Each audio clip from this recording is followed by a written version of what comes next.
My session this morning is going to be very much a high-level overview from a lawyer's perspective. I'm not going to get into too much technical detail, so I apologise in advance to those HR professionals who will be looking for the detail. We will be picking that up in the studio sessions this afternoon. So you will notice that my slides are not very text-orientated. The reason is I want to actually tell the tale through pictures. So we're going to look at some cute dogs to start with, which you might think is a bit strange from a lawyer. But what I want to do is actually bring out the difference that we talked about this morning in relation to equal pay and gender pay, because they're very, very different concepts. So we start with the lovely Labrador, and that represents equal pay because it's fairly big and it has teeth which can potentially do damage. Of course, we all know that equal pay is the legal obligation to pay men and women equally if they're undertaking equal work, and that liability arises under the Equality Act. Then we come on to the poodle. Now, the poodle represents gender pay, which is a little bit fluffy. You know, it's got teeth, but not as big as the Labrador. And gender pay, of course, is the legal obligation to publish the gender pay gap reporting statistics across the organisation, from the cleaner right through to the chief executive. So we're not actually comparing apples and apples, we're comparing apples and pears, because those individuals are unlikely to be undertaking equivalent work. And then, at the end, we have the Labradoodle. Now, the Labradoodle represents the implication for employers, because that's a mix of equal pay and gender pay, the Labrador and the poodle. And it can very much vary. It's not a one-size-fits-all. It very much depends upon the organisation, whether or not they've got a bit more Labrador or a bit more poodle. So we'll come back to the Labradoodles a little bit later on. But I wanted to kind of set that scene. And the important thing, and we've talked about it already this morning, is the confusion that exists about gender pay and equal pay, because we hear lots of talk about pay gaps. Now, reference to pay gap can often be meaning gender pay gaps or meaning equal pay gaps. But a lot of the publicity we see, we've talked about kind of media interest, can be a little bit misleading. And what I wanted to do on this slide, which probably has the most text you're going to see from me this morning, shows that actually an organisation such as this one, who has 300 employees and 4 job roles, so it's a very simplistic, I appreciate you'll not get many organisations this simple.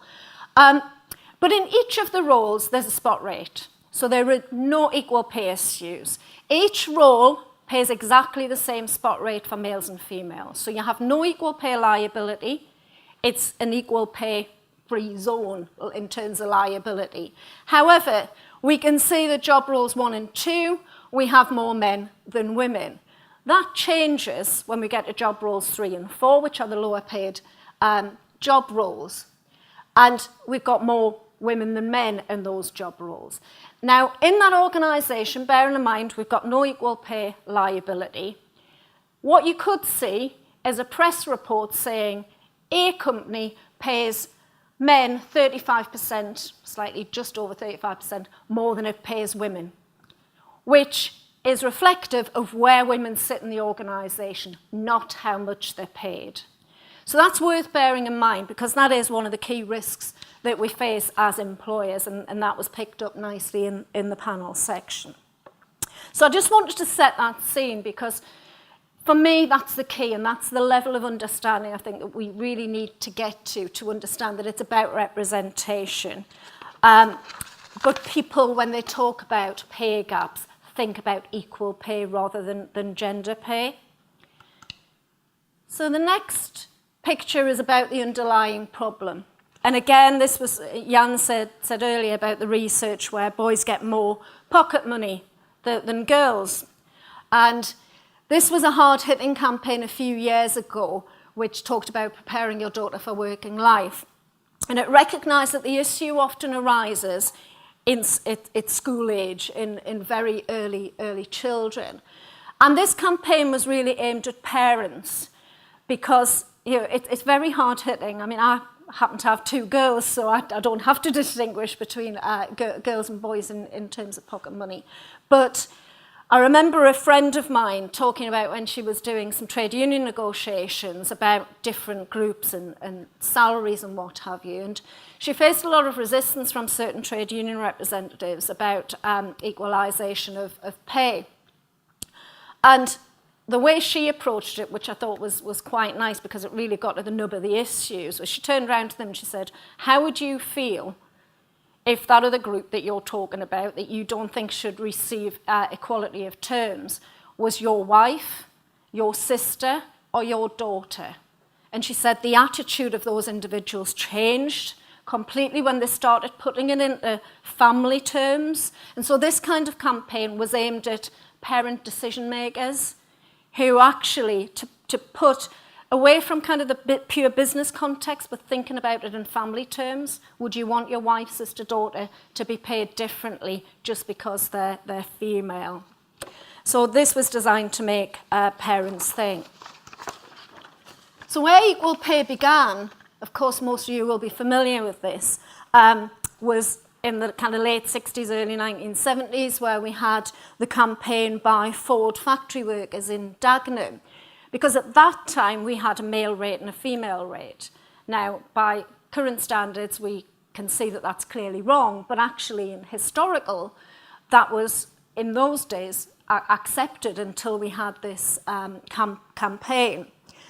And now we're seeing a change from that. It took about 30 years before we really saw equal pay litigation manifest itself following that campaign and the Equal Pay Act 1970.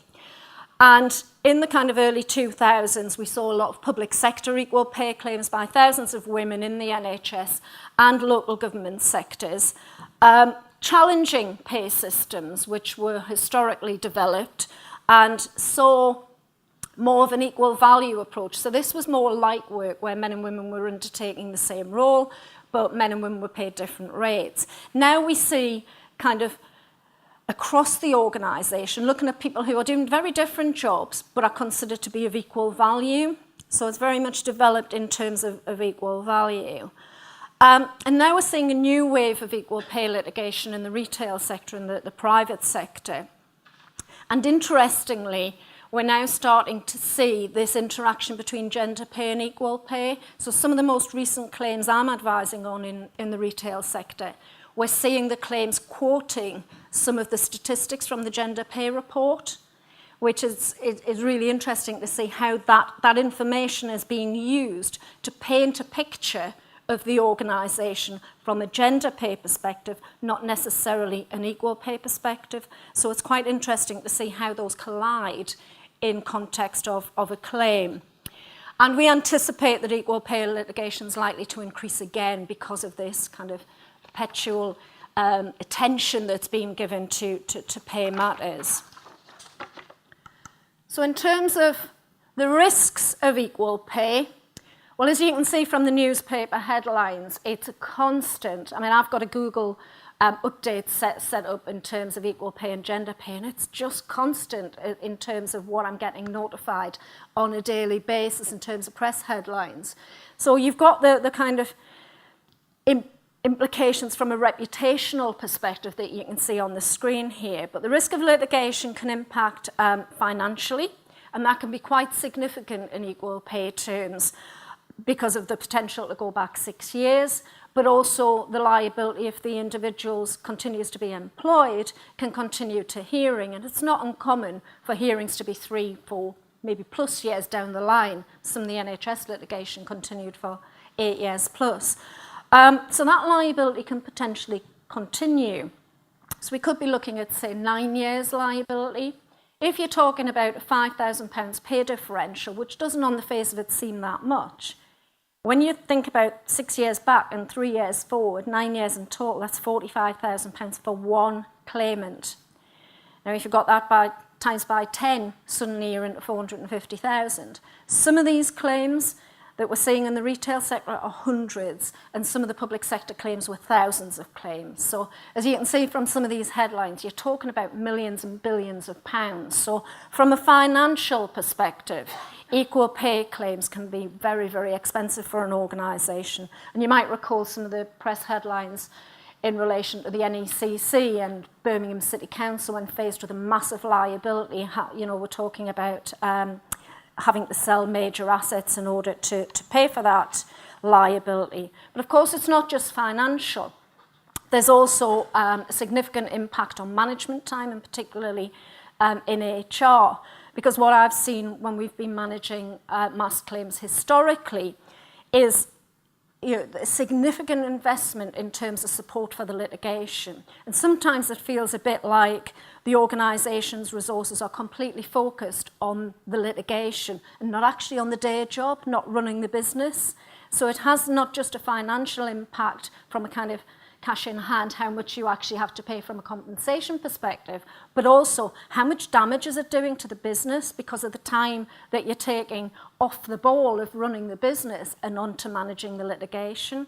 So that needs to be borne in mind. And what we will do in the studio sessions later this morning and this afternoon is look at the equal pay litigation and kind of how you can manage that risk.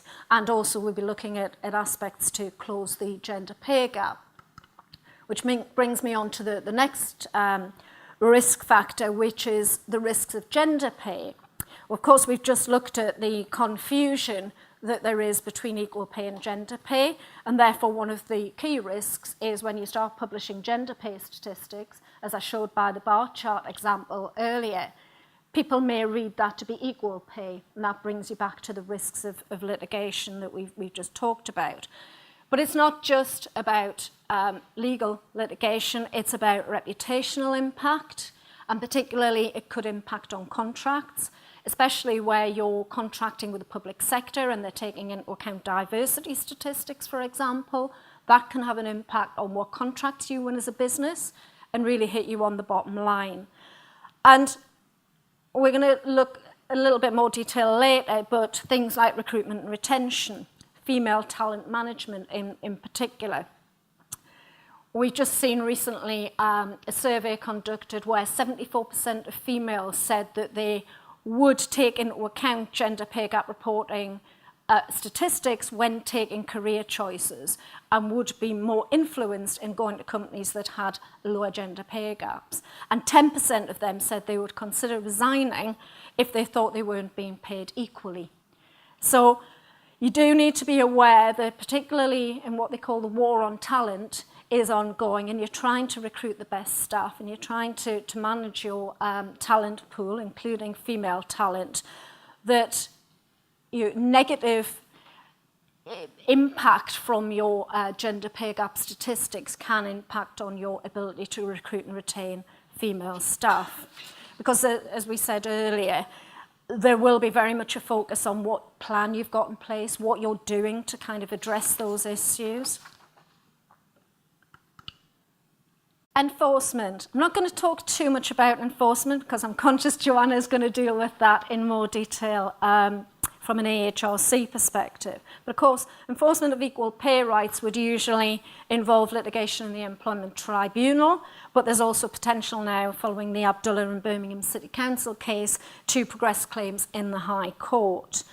Enforcement in relation to gender pay would of course be enforced by the AHRC.